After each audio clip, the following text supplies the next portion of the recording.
Here is the review of Laila movie starring Viswak కొత్త heroine గారు. And ఈ movie ఎలా ఉందో చెప్పాలంటే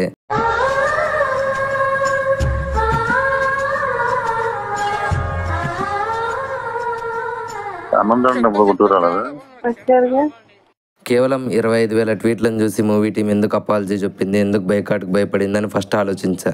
ఈ తర్వాత ఈ మూవీ చూసాక డిసైడ్ అయ్యా ఏముందయ్యా ఈ మూవీలో. ఈ మూవీకే మీరు ఇంత హంగామా ఇన్ని కథలు పడి ఉండేది. ఒక్క ముక్కలో చెప్పాలంటే వరస్ట్కే వరస్ట్.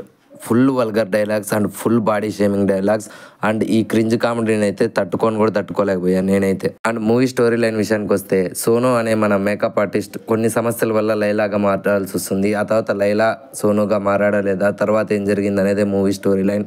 లిటరలీ లైలా ట్రాన్స్ఫర్మేషన్ బాగుంది. బట్ లైలా టెంప్లెట్ అయితే ఆల్రెడీ పాండవులు 9 వాడిన సేమ్ రెగ్యులర్ టెంప్లెట్ని వాడి పారదొబ్బారు. లిటరలీ కొన్ని డైలాగ్స్ అయితే ఉంటాయి, అసలు బాడీ షేమింగ్ గురించి ఇంతగా మాట్లాడతారు, ఇంత వల్గర్ కామెడీని ఎవరు ఎంకరేజ్ చేస్తారు అని నేనైతే అనుకున్నా. కానీ బట్ నా పక్కన సీటోనికి ఈ మూవీ బాగా నచ్చిందంట. మూవీలో సాంగ్స్ బాగున్నాయి, విశ్వక్ గారి యాక్టింగ్ కూడా ఓకే అనిపించింది. మూవీ స్టోరీ లైన్ పెద్దగా నాకు నచ్చలేదు అండ్ కామెడీ సీన్స్ ఆటోమేటిక్గా నచ్చలేదు అనుకోండి, అది వేరే విషయం.